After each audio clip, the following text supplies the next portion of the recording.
Alright, you guys, this episode of Paradigm Profiles is called Kut No Kuts. Cut or no cut is a term I'm sure most of you have heard before. It distinguishes the difference between a street gang blood member who has remained exclusively loyal to his hood, opposed to a street gang blood member who has affiliated himself with a prison organization such as UBN or Bloodline. Growing up in San Francisco, I met a lot of dudes that identified themselves as being Bloods, dating all the way back to the 80s. I ran across most of these guys in the hood, in the county jail, or throughout different parts of the Bay Area. But even though a lot of these cats really identified themselves as being legitimate Bloods and were really representing it, I don't think I really ran across any righteous Bloods until I hit the system.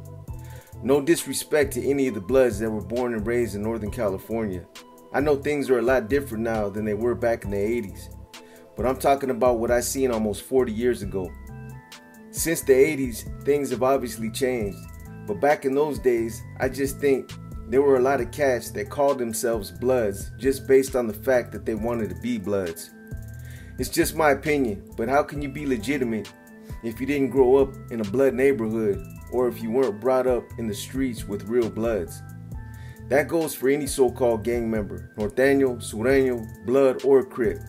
You can't just wake up one day and start identifying yourself as being part of a group who you have no history with or a group who you've never even really been around, unless you're 6'9". I think a lot of the movies that came out in the 80s and 90s created fads and inspired a lot of these so-called homegrown gang members.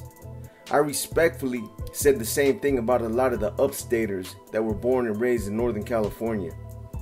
In my opinion, movies like Mi Vida Loca and American Me created a fad and inspired a lot of these guys to want to become sureños. Shout out to all the upstaters, and no disrespect, but this is something that became obvious, and it was something I observed and seen myself. The same thing happened when some of the Northern California rappers like Woody, Sir Dino, and Darkroom Familia came out. It created another huge fad, and before you knew it, you had youngsters everywhere flamed up, flagging red, who were inspired to be part of the Norteño movement. These weren't legitimate gang members that grew up in the hood either. A lot of these kids were coming out of the suburbs and had never even been around real Norteño gang members. They were just inspired by what they seen either on TV or music that they had heard on the radio. And these guys had no clue what the real meaning of what that red rag that they were flagging really represented, or any of the history behind it. Colors, Menace to Society, and Boys in the Hood had the same effect. Right after those movies came out, you had a proliferation of Bloods and Crips all over Northern California that had never even stepped foot in LA before. Everything was Blood this, cuz that. It even changed the street lingo in Northern California. The same thing can be said about any of these guys that call themselves gang members. Although they might righteously believe in what they're representing, at the end of the day, they're posers and illegitimate if they didn't really come up in those circles, and if they weren't really laced up by the people who they were portraying themselves to be. Again, you see entertainers trying to do it all the time. Chris Brown, Soulja Boy, 6ix9ine, and Lil Wayne are just a few examples of what I'm talking about. Some of these guys become entertainers and they just start searching for an identity. Not all of them, but a lot of them do, and I believe people know who they are.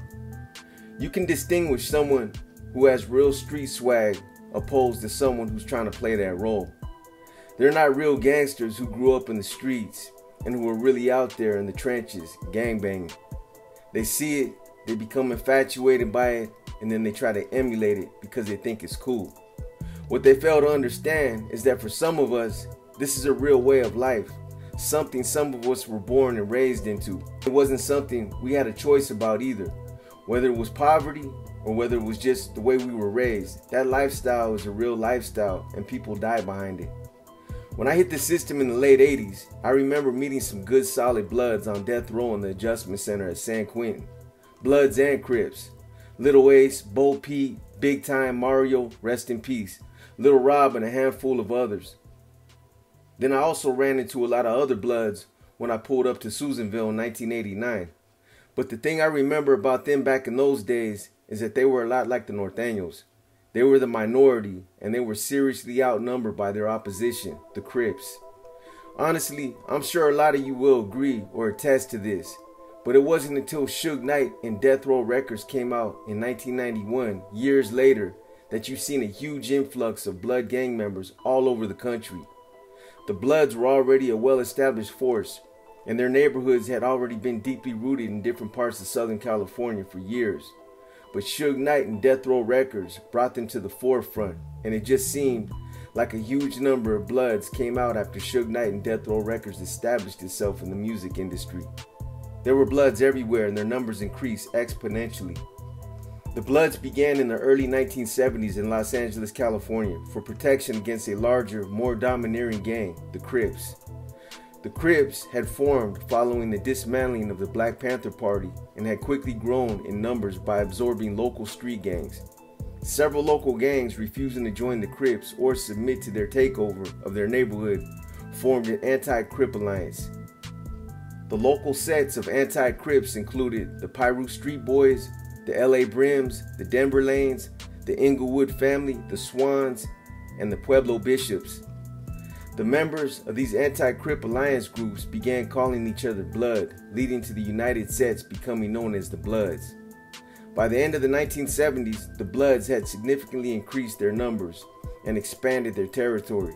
However, they were still outnumbered by the Crip sets by a margin of 3-1. This underdog status contributed to the Bloods making a reputation for being one of the most violent and ruthless street gangs out there. The Crips still outnumber the Bloods on the West Coast, but the Bloods have maintained their notoriety as a significant criminal organization. Even after Suge Knight and Death Row Records made its run, the Crips are still deep in Southern California. During the 1980s, the Bloods became heavily involved in the distribution of crack cocaine. They were one of the first gangs to pounce on this epidemic and see the money-making potential it had to offer. Their successes in narcotics distribution led to the Bloods' expansion eastward. In Chicago, Illinois, during the 1980s, two large coalitions of gang affiliates were created to protect those members within the federal and state prison systems. The two alliance names that emerged were the People Nation and Folk Nation. All gangs that were originally aligned with the Black Keystone Nation fell under the People Nation. Those that were originally aligned with the Black Gangster Disciple Nation aligned with the Folk Nation. I know I'm getting off track here, but it's necessary to get into the origins of the Bloods in order to understand how and why they operate the way that they do. Many gangs are aligned with one of the two Chicago nations. The Bloods align with the People Nation. Not only on the West Coast, but on the East Coast as well. In fact, the UBN, United Blood Nation, was established in New York in 1993 within the New York jail system by two individuals named Omar O.G. Mac Portee and Leonard Deadeye McKenzie. These two became UBN's purported leaders and have been recognized as the two founders. Although there's been some debate about who and exactly where the UBN originated, I've always heard it came together and was founded in 1993 at Riker Island's GMDC, or the George Mochin Detention Center. By the early 1990s, the Bloods' presence had spread across the country, but it was not until these two inmates at Rikers Island Correctional Facility in New York joined together that the gang gained popularity on the East Coast. During this time period, the Latin Kings and the Netas gangs dominated the prison system, harassing and intimidating the African American inmates. In 1993, OG Mac, along with Deadeye, formed the UBN, the United Blood Nation, as a way to protect themselves from the Hispanic inmates. OG Mac and Deadeye adopted the Blood moniker, which by that time had become a household name. OG Mac and Deadeye were also influenced by the Black Panther Party and adopted a gang philosophy that capitalized on the perception of oppression of minorities. The duo wished to foster unity among the African American inmates, and with their new gang began targeting Hispanic gang members. Although UBN was started in the same defensive spirit as the original West Coast Bloods, the new East Coast Bloods had not received a blessing from the West, and UBN was not considered a sanctioned blood set. But despite their unofficial status, the United Blood Nation prospered in the prison systems and was later transplanted to the streets. The UBN perpetrated a reputation of being extremely violent due to their initiation practice known as Buck 50. Potential members would cut non-gang members' faces to the extent they would need 150 stitches. Attacking non-gang members or neutrals went against typical West Coast blood practices, which preferred to target rival gangs. Sets united under the UBN included 9 Trey Gangsters, NTG, 183, Sex Money Murder, SMM, and Gangster Killer Bloods, GKB. In its initial conception, the UBN sets had distinctive roles. For instance, the NTG sets were enforcers, 183 were the teachers and breeders, and SMM were the money handlers. While some sets today maintain their historic role in the UBN, other sets have not maintained this regimented organization. In the mid to late 1990s, the United Blood Nation became a dominant gang on the East Coast, outnumbering the Crips. Their meteoric rise to the top of the gang hierarchy was halted in 2001 when founder OG Mac was arrested and later convicted of federal racketeering influenced and corrupt organization RICO charges. OG Mac was sentenced to 50 years and is currently incarcerated in the federal Supermax prison in Colorado. In the years since OG Mac's incarceration, the UBN has splintered. Deadeye, co-founder and once prominent member, has allegedly retired from the gangster lifestyle. Other prominent UBN members have either been killed or imprisoned, creating a power vacuum. UBN sets have turned against each other, making the East Coast Bloods more dangerous than ever. Not all East Coast Bloods have ties to the United Blood Nation. However, the UBN gets most of the credit for establishing the gang's foothold in the East. Sets such as the New Jersey-based Double I's have West Coast ties, and sets like these are recognized by the West Coast Bloods. The various blood sets present in Virginia display either a West, East, and/or Chicago influence. Some sets appear to be an amalgamation of different influences. To this day, West Coast Bloods do not recognize the UBN as real Bloods. But it was only until recently that some of the West Coast Bloods, who are considered pioneers of the blood movement on the West Coast, have given the Bloods on the East Coast their blessings and have started to acknowledge them as being real Bloods or legitimate Bloods. I watched an open discussion between Nino Cappuccino from the Nickerson Gardens Projects and a reputable East Coast Blood named Mel Cross on Timbo's Info Minds Media, a YouTube channel podcast, and they held open dialogue about why the West Coast Bloods never acknowledging the East Coast Bloods as being legitimate. According to what was said, most West Coast Bloods don't acknowledge the legitimacy of East Coast Bloods simply because the Bloods originated and formed in Los Angeles. That's it. But apparently this old way of thinking is changing, and the East Coast Bloods are finally starting to get their props. In the words of several East Coast Bloods who called in and weighed in on the conversation, they've been putting in just as much work out there on the East Coast as the West Coast, and they've established themselves in their own right. There's obviously a lot of Bloods on the West Coast, but there's a lot of Bloods on the East Coast, and they're just as deep, if not deeper. Like most prison gangs, UBN was comprised of a group of African American inmates who banded together for the sole purpose of not only protecting itself from other prisoner street gangs, but it was also to unify a number of different East Coast blood gangs under one organization or banner. Prior to the evolvement of UBN, the Latin Kings were the most prevalent and organized in the jail and prison system. GMDC, also known or referred to as C73, was like the main hub for all these New York-based prison gangs. It was at this facility that UBN came together and took a stand against the Latin Kings for the purpose of maintaining control of C73. Up until these two groups clashed, the Latin Kings, who was mostly comprised of Hispanic members, were mostly targeting white and occasionally African American inmates with violence. These African American inmates, organized by some of the more violent and charismatic inmates, such as OG Mac and Deadeye, formed a protection group which they called the United Blood Nation. This United Blood Nation, which was actually a prison gang, was emulating the Blood street gangs in Los Angeles. Several of the leaders of this recently created prison gang formed 8 original Blood sets to recruit in their neighborhoods across New York City. The group functions under a governed set of bylaws or a constitution similar to other prison-based criminal organizations.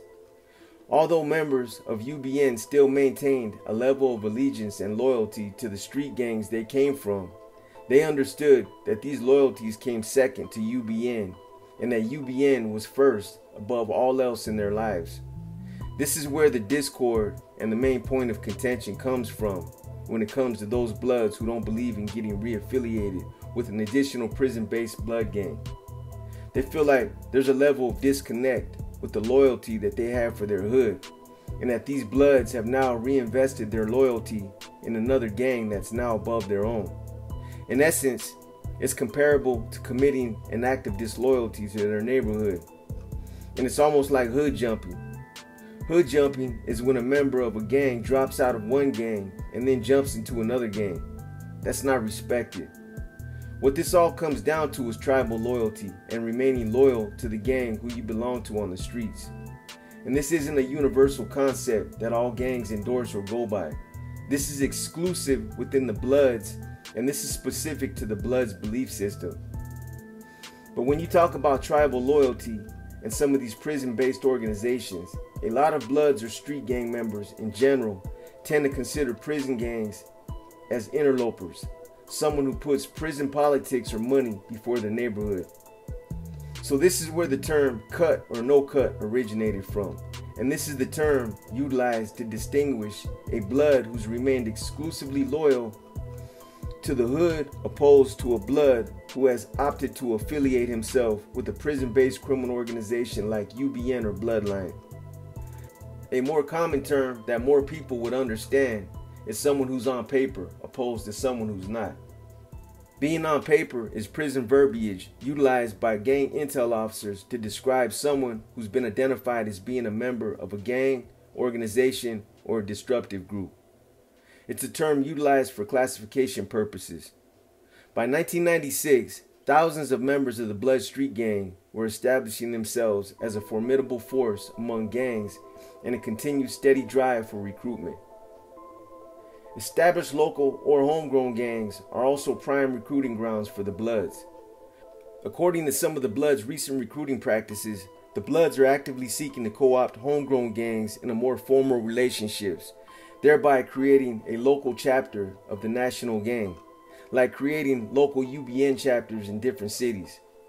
To facilitate this goal, known Bloods recruiters such as OG Mac and Deadeye were engaged in street-level canvassing to generate a new crop of affiliates who identify with the Bloods organization. These are like subsets or subsidiary groups that are loyal to the Bloods. This is thinking outside the box. One indicator of recruitment efforts in a locality is a spike in street strong-arm robberies, as this activity is part of their gang initiation process. They're required to successfully hit a lick and then kick back that money to the recruiters. Numerous slashings, razor blade or knife attacks were said to be taking place during robberies and were discovered to be initiations into the Bloods. This blood-in ritual became the trademark for the Bloods. The Bloods recruited throughout the East Coast. This is similar to what I described in my book as the status mobility system. It's how you earn your bones and your respect amongst your fellow gang members.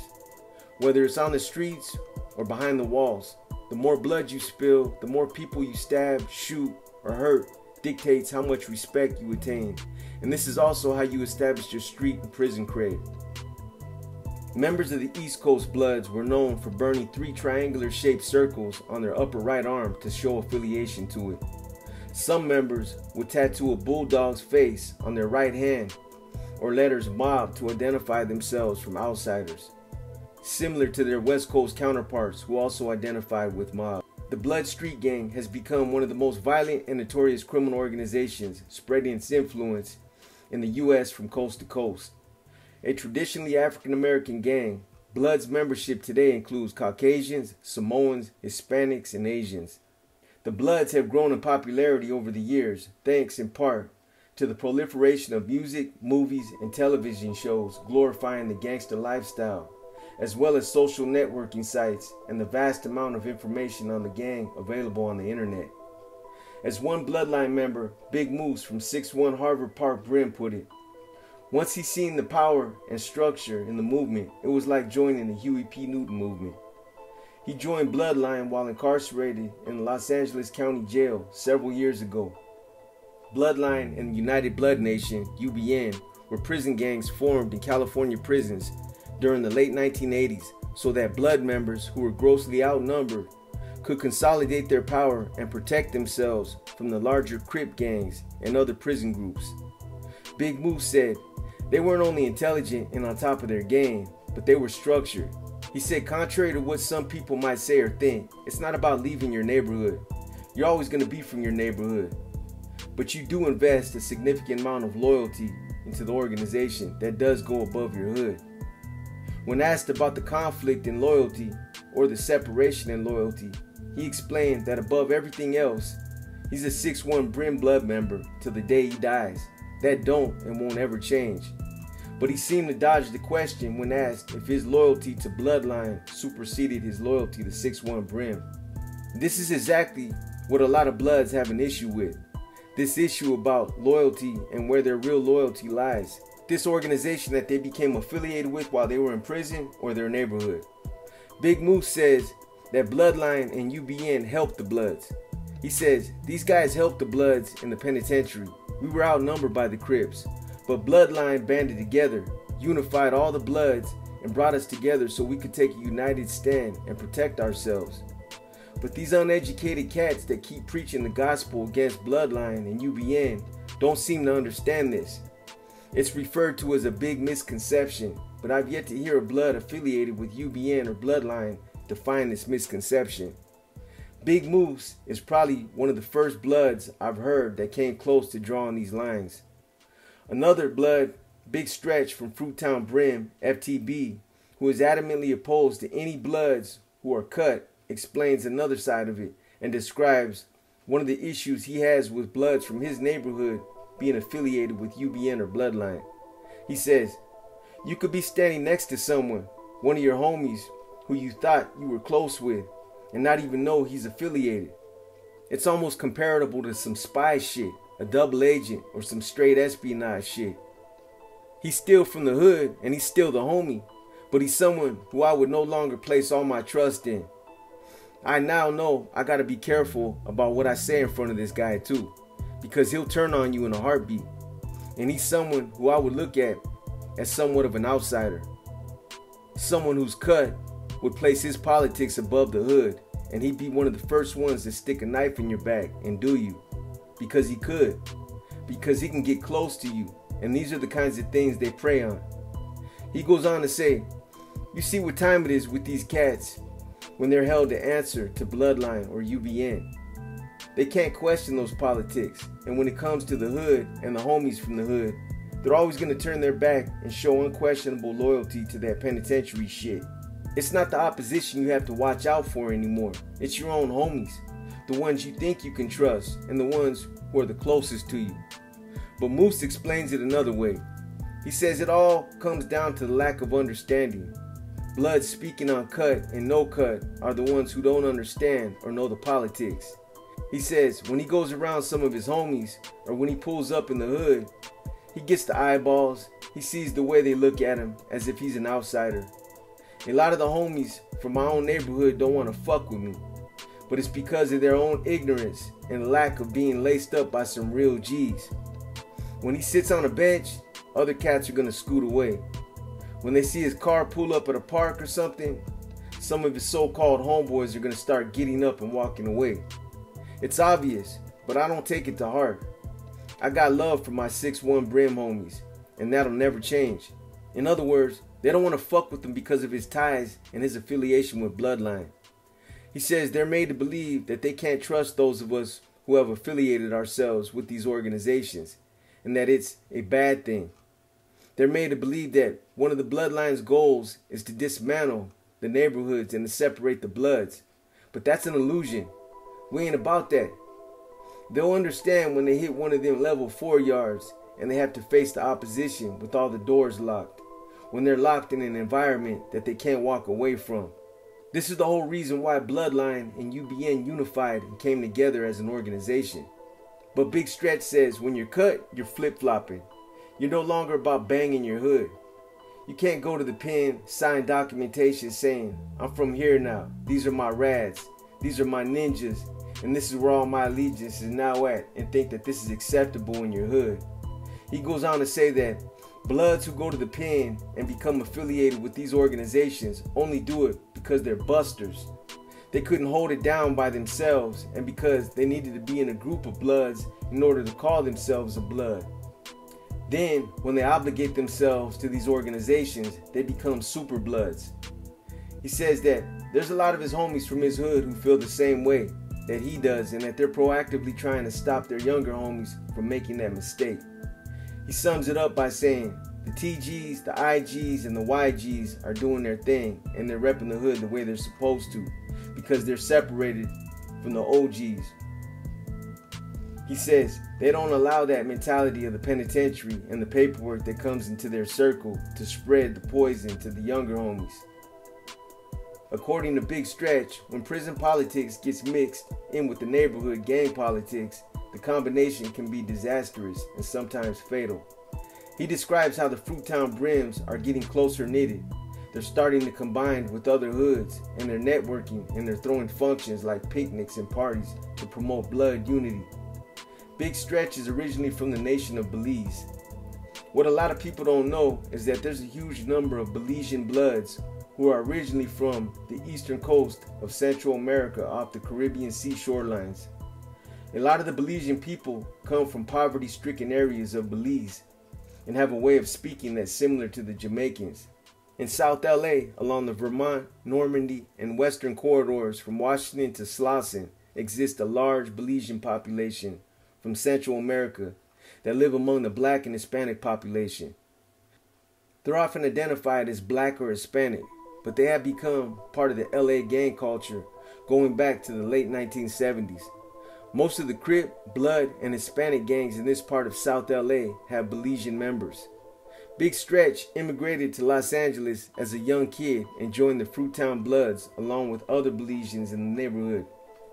There's a lot of the Belizean Bloods in the 30s, the 20s, and Fruittown.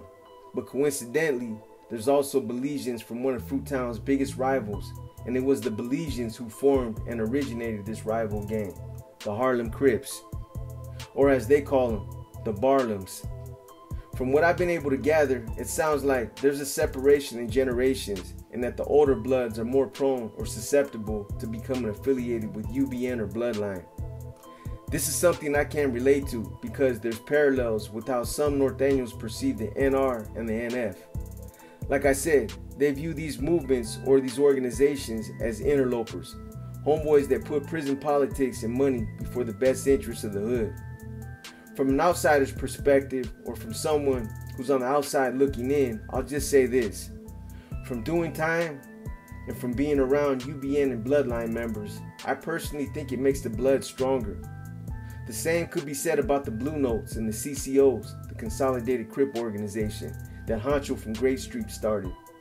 Anytime you have an organization with a leadership and a pecking order, you have the ability to maintain order, harmony, and equilibrium. I understand that along with this comes the internal politics, the backbiting, and the detraction. And I understand that this is what deters a lot of people from getting involved with these groups. But you've got to take the bad with the good and the good with the bad. My point is this. Look at the BGF and how strong that organization was back in the 70s and 80s. The Africanos were strong and they were feared because they moved in unison and they had strong leadership and they operated like a well-oiled machine. But once that machine stopped working and they ceased functioning like they used to, they kind of lost their footing. Kumi, aka 415, used to be the same way. They had a strong following at one time because when they first evolved, they operated under a paramilitary structure and they were unified. Today, Kumi is still strong, but it's not like it used to be. This is because there's no order. The movement no longer operates under a leadership structure, and its members have adopted a mentality that is conflictive of acknowledging any type of authority figure. A lot of Bay Area Africanos have the mentality of standing alone, that nobody dictates their program and that they can't be told shit. I understand this mentality. Who doesn't, as every man wants to stand on his own 2 feet and do things his way. But unfortunately, as a movement, as a group or as an organization, this hurts them and works against them. When UBN and Bloodline first formed, both of these organizations were governed under a constitution and a paramilitary leadership structure. This gave them the ability to maintain complete control and absolute order over these two organizations. Their hierarchy was structured something like this, but was also dictated by whether it was the West Coast or East Coast Bloods. West Coast sets have been known to adopt a paramilitary structure, and the East Coast was known to adopt a mafia-inspired hierarchy. Below are two examples of hierarchies that were used. Southside Brim, Triple OG, OG, Baby OG, OYG, Young Gangster, OBG, Baby Gangster, 9 Trey, Godfather, Big 020, Low 020, 5-star General, 4-star General, 3-star General, 2-star General, 1-star General. Gang sets sometimes use additional organizational structures, including ranks of ministers, captains, and lieutenants. The head of the set is typically known as an original gangster, OG, or Godfather. The set leader may be in contact with other set leaders, but the lower level soldiers have no knowledge of other sets, their activities, or their leadership. This is to prevent what we used to call cross-contamination, or in other words, the NF didn't allow street regiments from one city to network with another regiment from another city out of fear of having multiple regiments indicted if there was ever an ongoing law enforcement investigation being conducted.